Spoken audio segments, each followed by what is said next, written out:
ঢাকার অদূরে সাভার একটি শিল্প এলাকা, যে শিল্প এলাকায় বসবাস করেন লক্ষ লক্ষ মানুষ, যে মানুষের চাহিদা রয়েছে বেশ কয়েক লক্ষ ঘনটন গ্যাসের। Titas gas transmission and distribution company কি বলছে?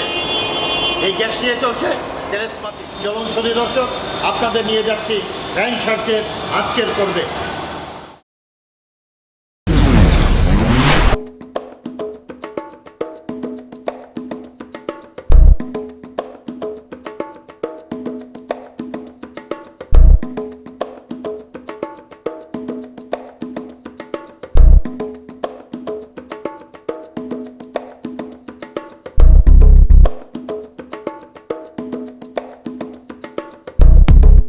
একদিকে তিতাস গ্যাসের কর্মকর্তারা যখন লোক দেখানো অভিযান পরিচালনা করছে, ঠিক সে সময়ই চুরি হয়ে যাচ্ছে বিভিন্ন এলাকায় গ্যাস।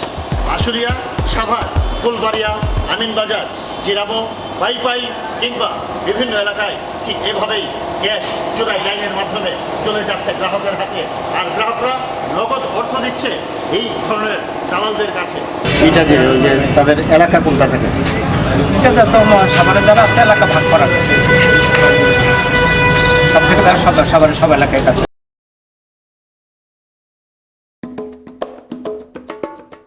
কর্মকর্তা ও কর্মচারীদের সহযোগিতায় তিতাস গ্যাসের বড় একটি অংশ চলে যাচ্ছে চোরাচালানিদের হাতে। কিভাবে চুরি হচ্ছে তিতাস গ্যাসের এই বড় একটি অংশ, চলুন।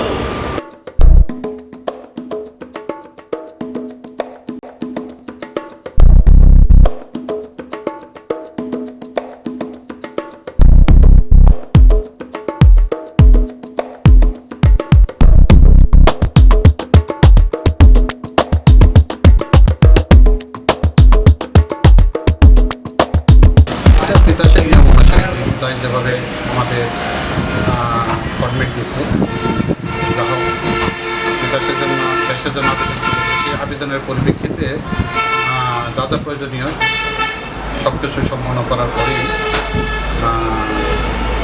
গ্যাস সংযোগের প্রক্রিয়া আছে, সেই প্রক্রিয়া শেষ হওয়ার পরেই সংযোগ হয়।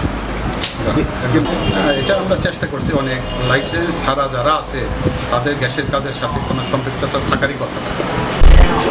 হ্যাঁ, এবং যদি থাকতেও থাকে, কেউ যদি করেও থাকে, এটা অবৈধ। হ্যাঁ, এরা হচ্ছে ভাসমান, যারা এই যে অবৈধ লাইনগুলো ফালাইতেছে এরা ভাসমান, এরা ইংলিশের ঠিকাদার না বা কোনো ঠিকাদারের সাথে তারা সম্পৃক্তও নাই। একটু লোকাল কিছু লোকজন থাকে, মানপুরা থাকে তারা, এবং ওই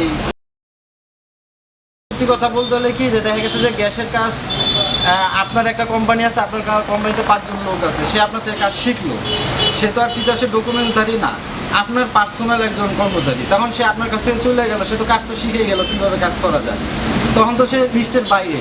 কারণ এই ধরনের ওই যে মানে ভাসমান লোকগুলা, এইগুলোর মাধ্যমে তারা জনসাধারণের, আমরা তো বারবার জনসাধারণের বলতেছি আসুন এসব দালাল কর্মকর্তা আর কর্মচারীদের বিরুদ্ধে আমরা তীব্র প্রতিরোধ গড়ে তুলি, আমরা সোনার বাংলা গড়ে তুলি, দেশের সম্পদ রক্ষায় আমরা সবাই সচেষ্ট হই। দেখা হবে ক্রাইম সার্চের আগামী পর্বে। সে পর্যন্ত সবাই ভালো থাকুন, সুস্থ থাকুন। খোদা হাফেজ।